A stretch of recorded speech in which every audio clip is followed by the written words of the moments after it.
concentrated here in one court. So let's just stand here and do one. Stand here. Let me make sure. Just stand right there. Right there, okay.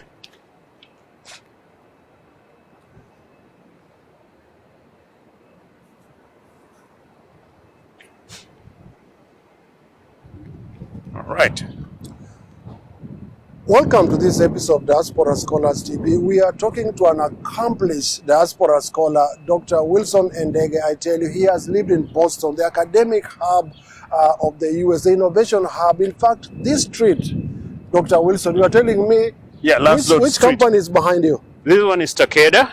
Which is a biopharmaceutical company. Yeah. Then it's a Japanese company. Yeah, it's a Japanese company that bought Millennium, the company I worked for. Then right behind you is another Takeda building. Oh, this is another Takeda building. Yeah. And then further down?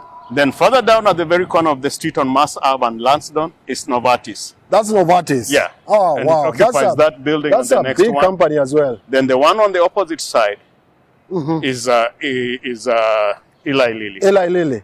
Eli Lilly are the makers of insulin. Insulin, yeah. Which we are going to make also. Which we are going to make also at Dr. Biotechnology. Yeah. But you're going to make biosimilars. We are going to make a biosimilar, but we are also working on a long-acting insulin. Okay. And as we talk... the slow release or what was it? Yeah. Then also, Benson is working on, in its other new company here, on GLP-1. Oh, okay. Long release that we are going to bring to the market in Africa too. And GLP-1s, I'm told they help even in weight loss and things like that. Weight loss, even now they have found memory. It has an impact on memory. It improves people's memory. I think we need that. So the Benson is working with that too.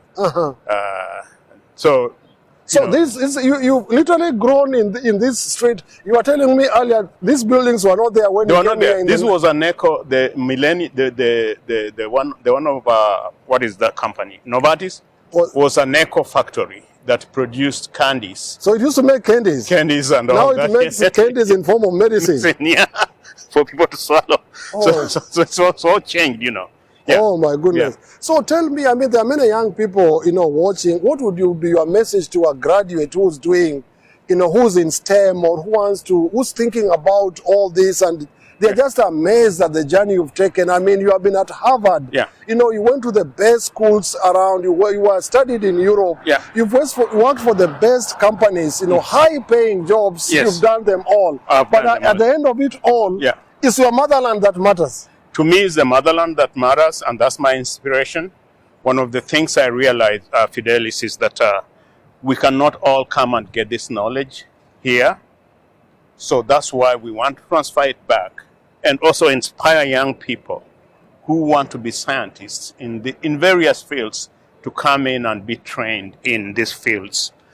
We actually are starting biology and biotechnology department at the Diaspora University town. It's going to be very unique, hands-on, whereby people come out of there and they know how these products, the ideas are made, how they are started and all that. The program, I've finished developing the program. I've given it to someone who is a curriculum developer. It's they're refining it with Professor Mutisia, whom you know. He's an educationist. But we are going to have a very hands-on program. But my inspiration to the young people is they should not give up.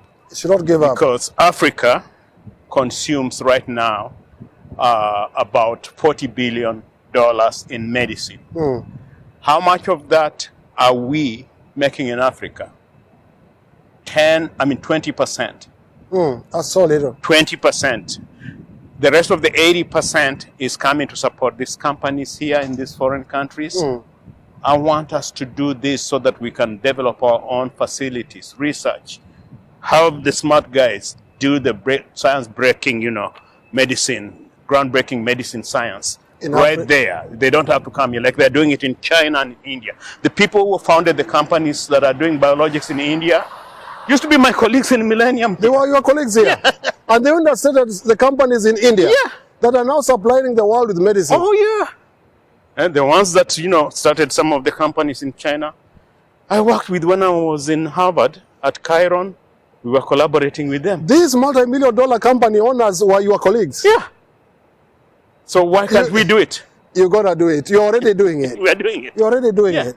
We just started a little bit late, but you know, they say mwenda pole ajikwai, Mwenda pole ajikwai. bali ufika Ufika salama. Hiyo ndio mwendo tunachukua. Chelewa ufike. Chelewa ufike, lakini pima kabisa, dira. Kabisa. Ulenge, uangalie unaenda wapi. When you were growing up in Hombala, did it ever occur to you that you would even ever take go to a plane? You know why I'm laughing? I know. Because I'll let that bus pass first. I'm laughing because I know the area very well. Yes. It got tarmacked the other day. Yes. It used to be a dusty place. Exactly. I'm laughing because I was asking my wife the same question you were asking me like 2 weeks ago. It's like if you told me growing up in the village that I would be in the US doing all this work and doing all these things, living in the US, I would have told you that kwani ni nini mbaya Kenya mimi nikwenda kukaa US. So I never imagined. I never imagined it was like, you know, I knew I would go to college, finish, and maybe go into a research career, be a professor in Nairobi, and that was it. So I knew I was coming here as a postdoc, and actually I told people I'm here for 3.5 years. And go back. 32 years, 33 years now. So, but you came here thinking you'll stay here for 3 years. You ended up staying for 10 times more. 10 times more, yeah. You are still here, but thank God now you have started big projects in Kenya. Exactly. That will make you now have to go back home. Exactly. Yeah, so there's Hombala Primary School. Hombala Primary School, that's my school. If you are from Hombala Primary School, or you know Hombala, or you are from the bigger area and you know what I'm talking about, comment on this video. This is a son. This is your son who became a professor in the US. Did you even ever think you'd ever go to Harvard? No. No. You heard about Harvard and you went like, man, I don't think I'm smart enough. And even yesterday I also met another Kenyan who's doing a postdoc at Harvard. There you go. He's doing artificial intelligence. He actually did his PhD at Harvard. There you go. And they told him you're not leaving because he's so good in artificial intelligence. Yeah. So if you are watching and you are an African or a Kenyan, you think that there are no Africans at Harvard, they are there. I met them at the MIT as well yesterday. At the meeting. This is one of your own, our own, who's done that, been there, and has produced groundbreaking work. Now you are taking it home. We are taking it home, and the other thing I wanted to add is so people understand that we have really smart people in Kenya. Yeah. When I got here in the early 90s, colleagues, these are white colleagues, they used to say, "You're so smart. Where did you learn all this?" These are Americans who are telling you are so smart, and you would not believe you thought they were not serious, and right? I told them, you know, guys, you think I'm so smart. There are guys I left there who are more smart, who are smarter than me. If you saw them, I don't know what you will say. And they went like, "Huh?" I'm like, "Yes." That's true, but because it's a fact. Yeah, there are a lot of smart people in Kenya. We just don't give them opportunity. You see, what is fascinating me a lot with you, with your story, is that there were these new technologies that were being introduced, coming, and you were venturing into them. I did all. For example, you didn't study mass spectrometry anywhere. No. You studied it here. Yes. And you are leaving one field to venture into another totally new area at a prestigious institution like Harvard. Yeah. But they believed in you, and you even turned things around to make it patentable. Yeah, that's the thing. So if you have, it says if you have the resources, anybody can do this, so long as you have the heart and the knowledge and the passion for it. Passion includes working 15 hours a day. You are working 15 hours a day. Yeah. And you say, yes. This is triggering me now to ask you more questions because. So, how old is your eldest child? My eldest child, who is a girl, just turned 40. 40. In January. Your eldest daughter is 40 years old. 40 years old. She's an RN. Oh, she's a nurse. A nurse, yeah. So she's stuck in the medical field. In the medical field, she works in New York. She's married to a German, but they moved to New York. But they want to move to Kenya. When I moved there, they want to come and live in Kenya. Excellent. What's her name? She's called Patricia Ogore. Patricia Ogore. But now she's Patricia Klein. Patricia Klein, the courtesy of the husband. The husband. And the husband is a software engineer. You know, so these are people that can help us with a lot of things. He Yeah. has helped me with a lot of things. Then my second born is 38. He's a systems engineer. He went to the university very near where you are living. It's called Wentworth Institute of Technology. He did electromechanical engineering. Okay. But double major. Okay, that one now has gone into But he did specialization in biomedical engineering. Oh, there you go. Now he's working for a company called Hologics. Hologics. And it does mainly diagnostic products and all that. And he does a lot of the software that runs a lot of the microscopes that scan, 96 well plates and slides for, wow. for pathology, reading them and all that. That's what he does. It's so we are young people that we can bring there to actually do these things for us. Exactly. But he's that's where he works. And then the youngest is a HVAC technician. He works with a company. How old is the youngest? The youngest is 31. 31. Yeah. Oh wow! They say a father will always call you youngest, but it's 31. Yeah. Oh my goodness! And then you still live in the Boston area with your wife? We live in the Boston area with your wife and my sons. It's just my daughter who lives in. Oh, there is only your son still live there. Yeah, my son is in New York. My daughter is in New York. Yeah. Yeah. Oh, it's been an amazing journey, and I'm still amazed that you didn't leave Massachusetts. No. For 32 years. I actually wanted to leave Massachusetts. But it never happened. I couldn't find a job elsewhere. Anytime I went, I interviewed, nobody wanted. So your wife intervened in some of this? Yes, some of this my wife didn't want to move. Yeah.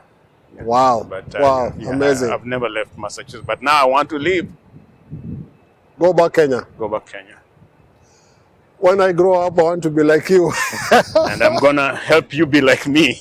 Oh, sure. And that's why we do this. I keep on saying, I go to city by city, state by state. I tell you, I go campus to campus. My weekends, I'm on a flight. I'm on a train. I'm on a car. I walk. I take a horse if I must. I actually go by boat even to Hawaii to find scholars. Like this. Like Dr. Wilson Endege. We are coming for you. Dr. Benson Edagwa in Nebraska. Right. He also told me about Bishop Kisaka. Kisaka, yeah. In Atlanta. Mawasi, yeah.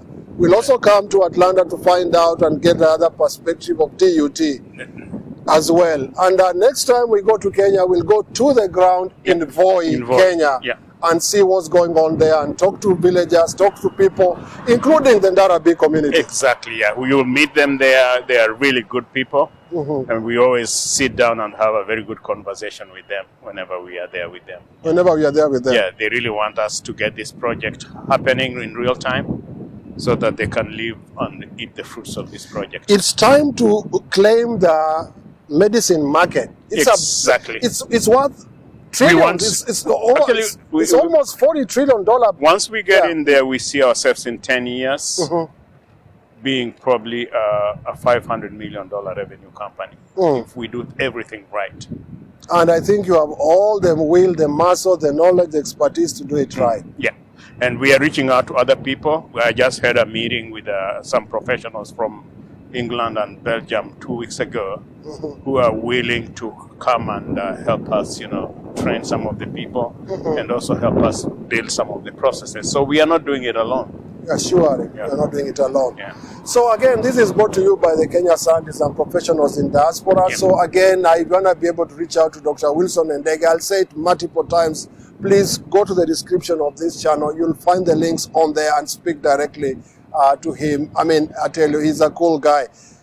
If I'd already accomplished like what he has accomplished, I don't know the motivation. He still has all the energy to keep going. But that's why we do this. It's possible, folks. Look forward. Look 30 years from now, and you can be able to do it. Yes. Asante sana. Thank you, Sana. Asante. Fidelis, you are always welcome to Massachusetts. Thank you so much. Yeah. For sure, I'll come again. Yeah. I'm just amazed that not only the biotech that is around here, but also the people. The people, the people as well. A lot of diversity. Oh yeah, it's huge. People from all over the world are here. Oh yeah, yeah. Yeah. Very smart people. Very don't get kind. on the train and start speaking in Kiswahili ukisengenya mtu. You'll be surprised. I realized that. They will talk to you in Kiswahili like ulikuwa unasema nini. I realized that English is not even like the main language. People